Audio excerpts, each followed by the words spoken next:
My sister accidentally sent the wrong photos to the family group chat. Now everyone knows that both sisters are into sharing their husbands with each other and I can't bleach my eyes. For a bit of backstory, my sisters have been best friends forever. They were best friends in childhood, best friends in public school, and my oldest sister, Kat, even waited a year for my younger sister, Sherry, to finish high school so they could go to college at the same time. They went through college and ended up meeting two guys they could both marry shortly after, about a month apart. Kat has one kid, and Sherry has two. Anyway, they live in the same town and are still best friends. Sherry is a stay-at-home mom, while Kat works as an accountant. Both husbands work in office positions. Our family, immediate and extended, is big on email since everyone sends pictures of various things to each other, kids, vacations, etc. Sherry loves to send pictures of her kids to the family and includes all of us in the family group for mass emails. So, yesterday, she sent out a mass email titled, "Great evening, can't wait to do it again," with a folder attachment containing pictures. Not gonna lie, kids bore me, so I ignored it. About 10 minutes later, I got a text from a cousin of mine who was part of my social circle that simply said, "Holy effing crap." I asked what, and he said, "Did you look at Sherry's email?" I said no, and he told me to go look ASAP. Wow. So, Sherry and Kat are swingers with their respective husbands. They are also into group smashing. They are also into pictures. Lots of them. I looked. I am messed up, I know, but morbid fascination took hold. They share husbands. They have 3 ways with their husbands, and they really like all forms of under-the-sheets intimacy. It was incredibly graphic. So, after the shock of this, I then realized Sherry sent this to our entire family.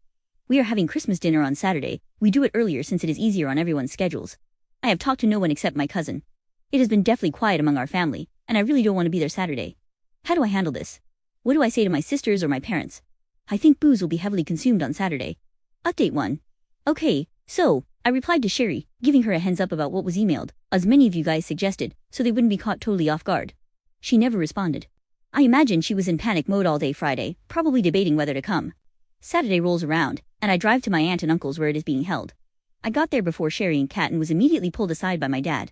He said not a word about it. It never happened.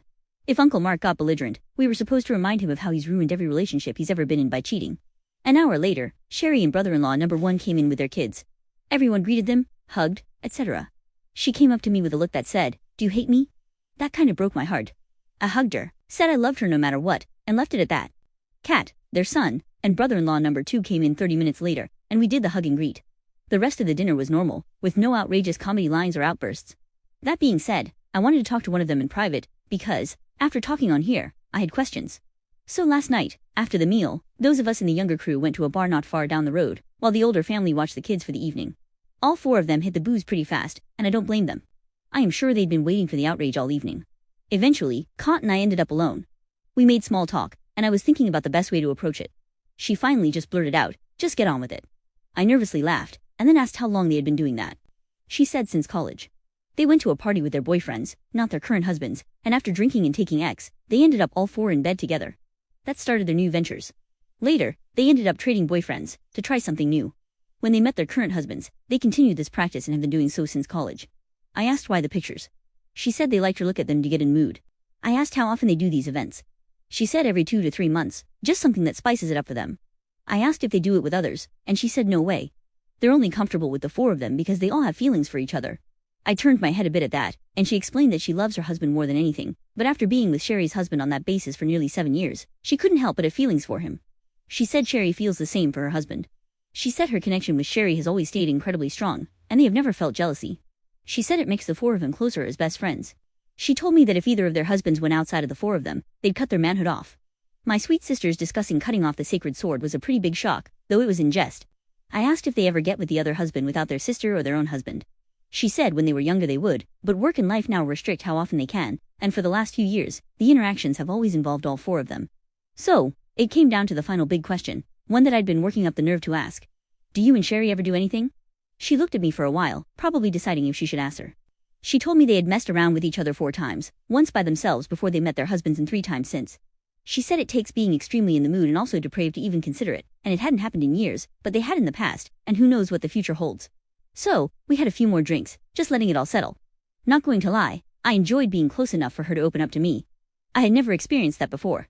I then asked to make sure they were being smart about it, with birth control and whatnot, and she gave me a "are you stupid" look and said, "Of course." I then hugged her and said, "I still love you. You are still my loving big sister, and I don't think any less of you, Sherry, or your husbands. If you ever want to talk about anything, call me." The rest of the night didn't have anything noteworthy.